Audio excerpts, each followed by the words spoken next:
बिहार की सियासत में एक और अल्लवारू कृष्णा और कन्हैया कुमार आरजेडी को चौतरफा घेर रहे हैं, तो वहीं दूसरी ओर तेजस्वी यादव बिहार छोड़कर कलकत्ता पहुंच गए हैं। जी हां, एक और तो कांग्रेस अपनी जड़ें, अपनी जमीन मजबूत कर रही है। दिल्ली से कन्हैया कुमार को बिहार में भेज दिया है और कन्हैया कुमार बिहार में यात्रा निकाल रहे हैं, तो ऐसे में तेजस्वी यादव कलकत्ता क्यों जा रहे हैं, बड़ा सवाल है। नमस्कार, मेरा नाम है गौरव पाल, आप देख रहे हैं गौरव का चश्मा। जी हाँ, आज इसी बात की चर्चा होगी। सभी लोग जानते हैं कि बिहार में कन्हैया कुमार पलायन रोको नौकरी दो यात्रा नाम से एक यात्रा निकाल रहे हैं। कन्हैया कुमार एनएसयूआई के राष्ट्रीय अध्यक्ष हैं और इस समय बिहार भेजे गए हैं। 2025 के अंतिम महीनों में यानी कि नवंबर तक बिहार में विधानसभा चुनाव होना है।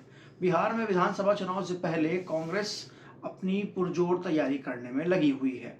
इस तैयारी को आप इस तरीके से देख सकते हैं कि या तो कांग्रेस आरजेडी के सामने अपनी बार्गेनिंग पावर बढ़ाना चाहती है इस तरीके से वहां पर माहौल बना के, या फिर कांग्रेस के दिमाग में कुछ और ही चल रहा है। लेकिन जैसे कांग्रेस ने बिहार में बदलाव किया है, दलित को प्रदेश अध्यक्ष बनाया है और कन्हैया कुमार को युवाओं में चेहरा बनाने की कोशिश की है, उससे कहीं ना कहीं ये लगता है कि कांग्रेस जो है वो तेजस्वी यादव के लिए परेशानी पैदा कर रही है, यानी कि तेजस्वी के रास्तों में कांटे बो रही है। तेजस्वी यादव अब तक बिहार में विपक्ष का एकमात्र चेहरा, युवा चेहरा कह लीजिए, और कोई विकल्प नहीं विपक्ष के पास वहां पर। तो ऐसे में कांग्रेस ने कन्हैया कुमार को उतार कर क्या तेजस्वी यादव के खिलाफ एक विकल्प देने की कोशिश की है, बड़ा सवाल ये बनता है। तो वहीं दूसरी और खबर यह है कि तेजस्वी यादव अपने पूरे परिवार के साथ, पिता लालू, माता राबड़ी देवी और तमाम अन्य लोगों के साथ, अपनी पत्नी के साथ, अपनी बिटिया के साथ, कात्यायनी जो उनकी बिटिया का नाम है, उनके साथ कलकत्ता पहुंचे हैं। मौका है कि उनकी बिटिया का दूसरा जन्मदिन है। बताया जा रहा है कि कलकत्ता में पूरा परिवार तेजस्वी की बिटिया का जन्मदिन मनाएगा। अब तेजस्वी की बिटिया का जन्मदिन मनाने कलकत्ता पहुंचे हैं। कलकत्ता है बंगाल में। बंगाल में सरकार है ममता दीदी की, और ममता दीदी जानती हैं कि कांग्रेस के नाक में नकेल कैसे डालना है, और वो इस चीज में माहिर भी हैं। वो हमेशा कांग्रेस के नाक में नकेल डालती हैं। 2024 के लोकसभा चुनाव में ममता बनर्जी ने अपने आप को इंडिया गठबंधन से अलग किया, कांग्रेस से अलग किया और अलग से चुनाव लड़ा। उन्होंने कहा कि हम कांग्रेस के साथ कंफर्टेबल नहीं हैं। ममता बनर्जी जानती हैं कि कैसे कांग्रेस को उसकी हदों में रखना है। अब जब कांग्रेस बिहार में तेजस्वी यादव के लिए परेशानियां पैदा कर रही हैं और राहुल गांधी ने अपने दो प्यादों को तेजस्वी के खिलाफ बिहार में उतार दिया है, तो अब जाहिर सी बात है कि तेजस्वी परेशान है, विचलित है। गठबंधन धर्म भी नहीं तोड़ सकते, क्या करें। तो अब तेजस्वी पहुंचे हैं ममता दीदी के पास। बिहार के तेजस्वी बंगाल की ममता बनर्जी के पास पहुंचे हैं, और क्या इसके पीछे कोई बड़ी रणनीति है। अब जब जाहिर सी बात है जन्मदिन है, तो शायद मुलाकात भी हो सकती है, और मुलाकात हो ही तो क्या तेजस्वी यादव ममता बनर्जी को बिहार आने का न्योता दे रहे हैं। क्योंकि इससे पहले भी ऐसा ही कुछ हुआ था कि जब ममता बनर्जी ने इंडिया गठबंधन का संयोजक बनने की बात की थी, यानी राहुल गांधी को हटाने की बात हुई थी, तो उस समय तेजस्वी यादव ने, लालू यादव ने ममता बनर्जी का समर्थन किया था। उधर अखिलेश यादव ने भी ममता बनर्जी का समर्थन किया था।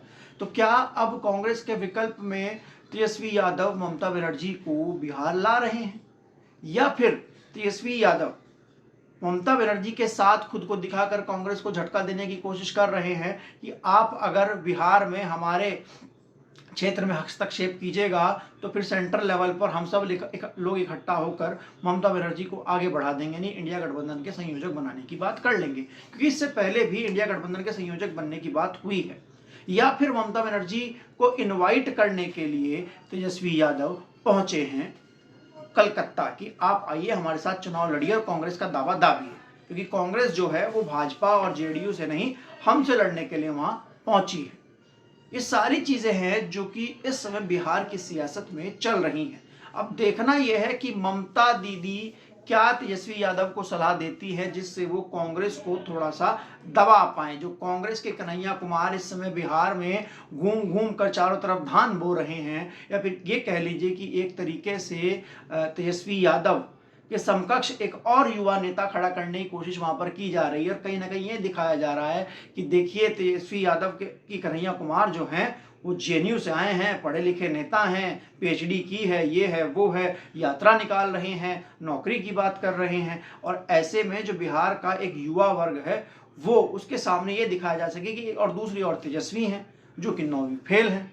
तो ऐसे में एक विकल्प जो कांग्रेस वहां पर बनाने की कोशिश कर रही है, विकल्प तो खैर नहीं बना पाएगी, लेकिन जो तेजस्वी की छवि खराब करने की कोशिश कर रही है उसका इलाज ढूंढने के लिए तेजस्वी कलकत्ता पहुंचे हैं।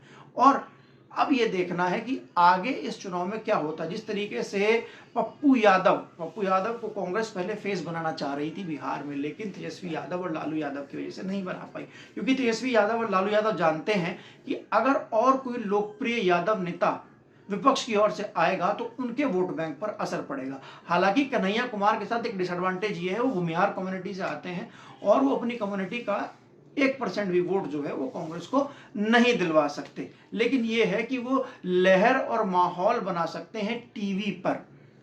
तेजस्वी यादव की जो लोकप्रियता सोशल मीडिया पर है उसको कम कर सकते हैं। और कहीं ना कहीं ये बात अब भांप ली है आरजेडी ने भी, और जो अब तक तय था, पिछली बार भी तय था कि विपक्ष की ओर से मुख्यमंत्री पद का चेहरा तेजस्वी होंगे, अब ये बात खुलकर आरजेडी को बोलनी पड़ रही है कि हमारी ओर से जो विपक्ष का चेहरा है वो तेजस्वी यादव ही रहेंगे। मतलब उसमें कोई कहने वाली बात नहीं थी, लेकिन फिर भी उसको बार बार आरजेडी कह रही है। तो कांग्रेस ने जो चाल चली है उसकी काट के लिए तेजस्वी दीदी के पास पहुंचे हैं। और क्या दीदी को इंडिया गठबंधन का संयोजक बनाने की बात आगे बढ़ाई जाएगी और कांग्रेस को यहां से डराया जाएगा और कांग्रेस को कहा जाएगा कि भैया कन्हैया कुमार को थोड़ा सा संभाल कर रखिए, ज्यादा हल्ला गुल्ला मत कराइए। जिस तरीके से कन्हैया कुमार बयानबाजी कर रहे हैं तो डायरेक्टली और इनडायरेक्टली वो कहीं ना कहीं तेजस्वी यादव और तमाम लोगों को टारगेट कर रहे हैं।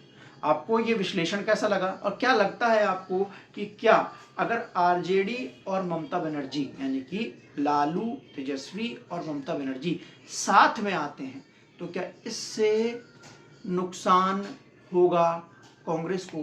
क्या कांग्रेस जो आरजेडी की छवि को और तेजस्वी की छवि को डेंट करने की कोशिश कर रही है विपक्ष के थ्रू, उससे अगर ममता बनर्जी का समर्थन लेते हैं तेजस्वी यादव तो क्या कांग्रेस पीछे हटेगी? क्योंकि अगर ममता बनर्जी एक बार फिर से बोल दें कि हम इंडिया गठबंधन के संयोजक बनना चाहते हैं तो मेरा मानना यह है कि यूपी से अखिलेश यादव सपोर्ट कर देंगे, बिहार से तेजस्वी यादव सपोर्ट कर देंगे, और रहेगी बात महाराष्ट्र की तो उधर से भी सपोर्ट मिल जाएगा। तो फिर राहुल गांधी के खिलाफ एक मूवमेंट बन जाएगा, है ना। तो मुझे लगता है कहीं ना कहीं तेजस्वी यादव राहुल गांधी और कन्हैया कुमार का इलाज करने के लिए ममता दीदी के पास पहुंचे हैं। और ममता दीदी जानी जाती है कांग्रेस का इलाज करने के लिए, वो कांग्रेस को बहुत अच्छे से कांग्रेस की हदों में रखती है। और बंगाल ममता दीदी जब चुनाव लड़ती है तो कांग्रेस को बोलती है भैया ठीक है आप लोग विपक्षी हो बीजेपी के, हम भी विपक्षी हैं, लेकिन आप और हम सेम नहीं है। ये विश्लेषण आपको कैसा लगा आप लिखकर कमेंट में बता सकते हैं। साथ ही चैनल को जरूर सब्सक्राइब कर सकते हैं और वीडियो को शेयर कर सकते हैं अपने साथियों के साथ, दोस्तों के साथ। नमस्कार, धन्यवाद।